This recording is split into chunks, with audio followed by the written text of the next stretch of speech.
Ito ang GMA Regional TV News. Mainit na balita mula sa Luzon, hatid ng GMA Regional TV. Wala mang wind signal, nakaranas po na naman ng malakas na pag-ulan ang ilang bahagi ng Hilagang Luzon dahil sa trough o yung buntot ng Bagyong Tino. Kasama natin si Chris Zuniga para sa detalye. Chris?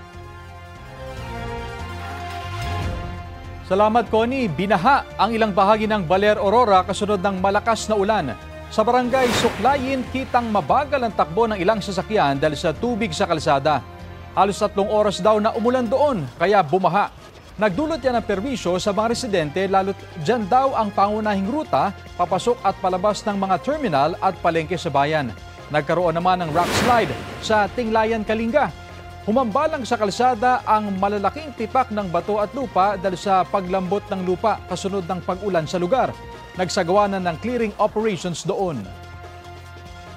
Arestado naman ang isang babae matapos umanong magtangkang magpuslit ng iligal na droga sa City Jail dito sa Dagupan City. Ayon sa mga otoridad, dadalaw sana ang sospek sa kanyang kinakasama na nakakulong doon. Nahulihan siya ng isang pakete ng hinihinalang shabu na nakabalot sa bond paper. May bigat itong 3 gramo na nagkakahalaga ng mahigit sa 20,000 piso.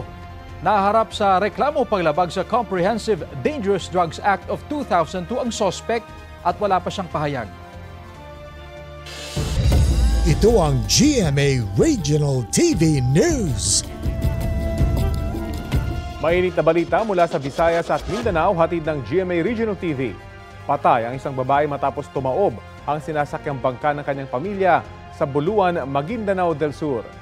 Cecil, paano yan nangyari? Rafi, overloading ang dahilan ng pagtaob ng bangka ayon sa lokal na pamahalaan. Batay sa investigasyon, papunta sa kanilang fish cage sa Lake Buluan ang mga biktima ng mangyari ang insidente. Sinubukan daw ng nanay na iligtas ang kanyang bunsong anak kaya siya nalunod. Ligtas naman ang bata pati ang 6 pa nilang kaanak. Ayon sa LGU, pang-5 tao lang ang kapasidad ng bangka. Nagpaabot na ng tulong ang lokal na pamahalaan sa pamilya ng biktima. Sinusubukan pangkunan ng pahayag ang mga nakaligtas. Sa Balingasag, Misamis Oriental naman, patay ang isang binatilyong 12 anyos na nalunod matapos siyang tangayin ng rumaragasang tubig sa isang malaking kanal sa Barangay San Isidro. Ayon sa investigasyon, naglalaro ang bata nang mahulog ang kanyang bola sa kanal. Sinubukan niyang kunin yun pero tinangay siya ng malakas na agos.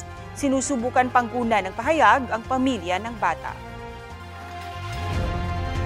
Update tayo sa sitwasyon sa Leyte na kabilang sa mga napuruhan ng Bagyong Tino.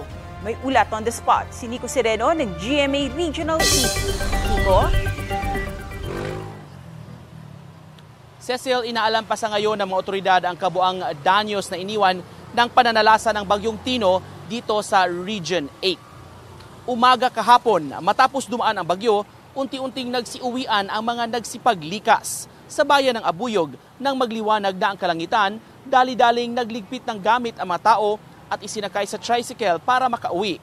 Sa Abuyog noong Lunes ng gabi, nang tumama ang bagyo, 827 families ang inilikas o mahigit sa 3,200 individuals. Maraming mga poste ng kuryente ang natumba at nakahambalang sa kalsada.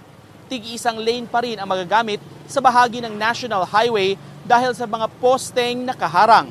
Sa bayan naman ng Mahaplag, Leyte, problema ang grabing putik sa mga kabahayan sa San Vicente, Barangay Poblasyon.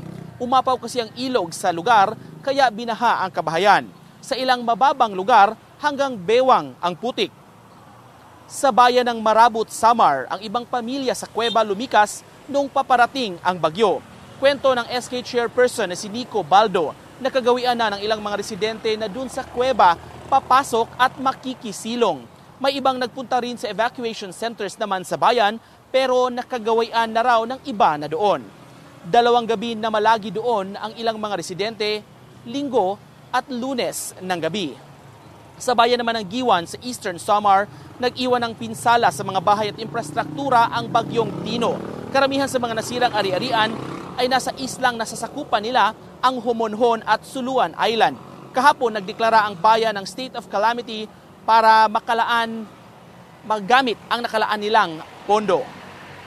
Cecil, ayon sa Office of Civil Defense, ang bayan ng Silago sa Southern Leyte ay nagdeklara na rin ng state of calamity. Magsasagawa ngayong araw ng aerial inspection ang mga opisyal ng OCD-8 at ilang mga government agencies para makita at ma-assess ang kabuang lawak ng pinsala dala ng bagyo. Cecil?